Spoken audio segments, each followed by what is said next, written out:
Mic yang mahal belum tentu mengeluarkan audio kualiti yang terbaik. Pada video kali ini, saya tak nak cerita pasal mic, tapi saya nak cerita pasal headphone. Untuk pengetahuan korang, sebelum saya merakam video, ini adalah proses pre-production saya. Pertama, saya akan cek dahulu volume yang keluar daripada mikrofon ni.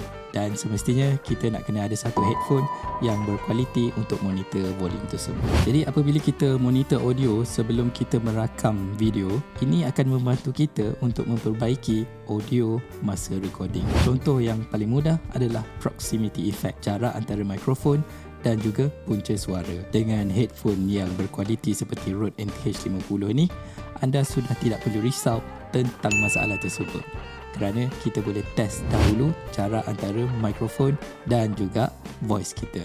Stay tune untuk next video di mana saya akan memperincikan bagaimana headphone ini membantu kita dalam proses post production.